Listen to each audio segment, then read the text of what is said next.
Hog Rider card is unlocked from the Spell Valley, Arena 5.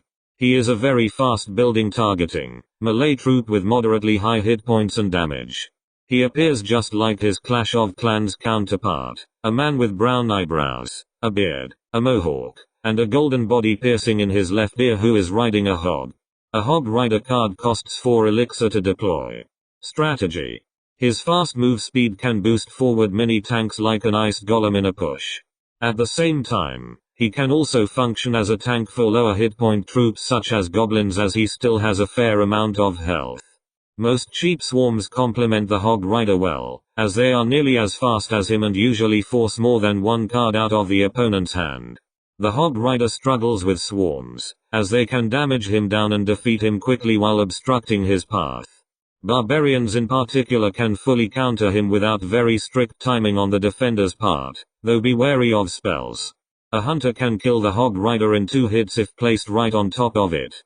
However, if you place something in front of the Hog Rider, the hunter's splash will damage the Hog Rider and hit the card in front of it more. The Hog Rider in conjunction with the freeze can surprise the opponent and allow the Hog Rider to deal much more damage than anticipated, especially if the opponent's go-to counter is a swarm, or swarms are their only effective counter to him. Skeletons and bats will immediately be defeated by the spell, while spear goblins, and minions will be at low enough health to be defeated by a follow-up zap or giant snowball. However, this strategy isn't very effective against buildings as the Hog Rider will take a while to destroy the building, giving the opponent ample time to articulate another counter. Against non-swarm troops, it can deal a lot of damage during the freeze time, but this can allow the opponent to set up a massive counter push. For this reason, players should either only go for a Hog Rider plus freeze when they have other units backing it up from a counter attack, or if the match is about to end and they need to deal as much damage as possible.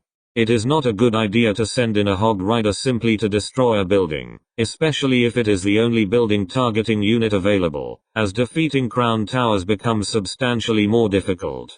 Spells or simply waiting out the lifetime of the building are more effective. The exception to this is an elixir collector placed in front of the king's tower. If a Hog Rider placed at the bridge, he can destroy the collector for a positive elixir trade, though the damage from both princess towers will usually mean he does not survive to deal any damage to them. However, if the opponent sends in defending troops, it can be an opportunity to gain spell damage value. In a deck with several low-cost cards, it might be worth it to simply send the Hog Rider against one building. These decks shuffle their card rotation quick enough that they will arrive to their next Hog Rider before the next building arrives in the opponent's card rotation. Long-ranged troops like Musketeer and Flying Machine can snipe those buildings, preserving some of the Hog Rider's health, possibly allowing it to get some tower damage. When there are buildings placed in the middle to counter the Hog Rider, understanding the placement of the Hog Rider and the type of building placed can help the Hog Rider to bypass certain buildings. Passive buildings such as spawners and elixir collector have a larger hitbox than defensive buildings, which means that if a passive building was placed 3 tiles away from the river in the middle of the opponent's side, then it is impossible for the Hog Rider to bypass that placement as the Hog Rider will get pulled to that building.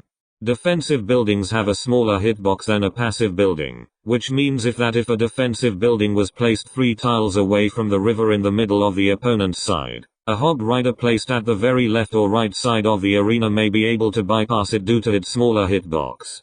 If the player has a building already placed down in the center of the arena, and the opponent tries to bypass it with a Hog Rider at the edge of the arena, they can use certain air troops to push the Hog Rider towards the building as it jumps over the river, effectively denying the bypass attempt. They must be already hovering over the correct placement, as very quick reflexes are required to correctly perform this technique. For bats, skeleton dragons, and minion horde, they should be placed right in front of the Hog Rider as soon as it is deployed. For minions, skeleton barrel, mega minion, flying machine, electro dragon, baby dragon, inferno dragon, balloon, and lava hound, stagger the above placement 1 tile to the right if the Hog Rider is placed on the left side of the arena, and vice versa. They can also use ground troops to achieve the same result. Something like an ice golem deployed at the Hog Rider's landing spot will obstruct his path and force him to go around the unit, which causes him to be closer to the building instead of the crown tower.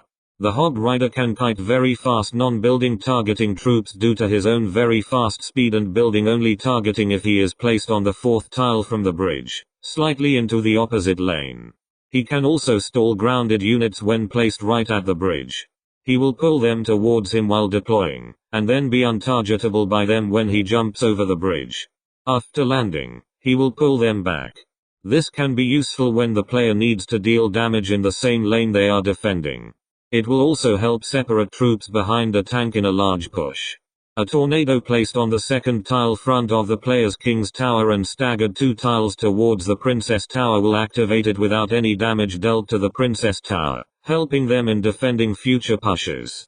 This can also be a method of mitigating all damage dealt to a Princess Tower, but doing this more than 3 times may result in the King's Tower's health being low enough to be targeted directly, opening up the possible threat of a backdoor 3 crown. A better alternative is to pull the Hog away from the Princess Tower into the attacking range of all 3 crown towers, which will negate all damage as long as none of them are already distracted. A very powerful combo is the Hog Rider, the Musketeer, and the Valkyrie, typically referred to as the Trifecta. The Musketeer will defend against most troops, while the Valkyrie can protect her and the Hog Rider from swarms or high damage units. The Hog Rider is used to deal damage to the tower. This can be effectively countered by lightning, one-shotting the Musketeer and severely damaging both the Valkyrie and Hog Rider. The minion horde is also effective, but the enemy can zap them and the Musketeer will one-shot them all. Even if the Musketeer is defeated, the Hog Rider and Valkyrie will have enough time to severely damage the tower.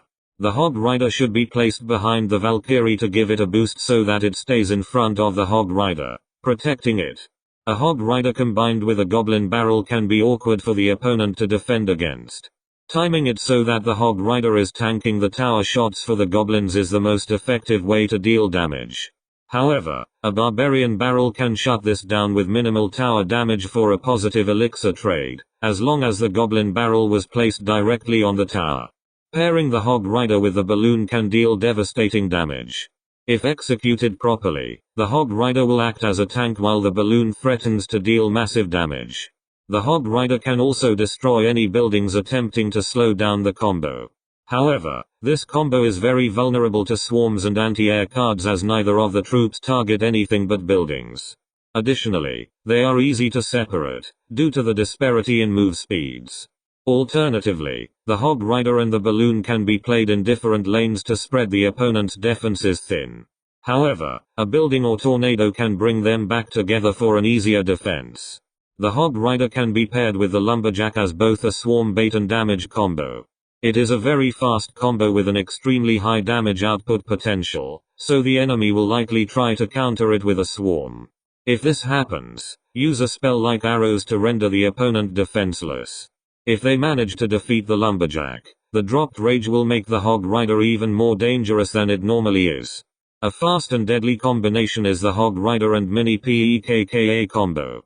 Both units are fast but the Mini PEKKA does much more damage and does not attack only buildings, so the Mini PEKKA can deal with troops like the Executioner and Musketeer.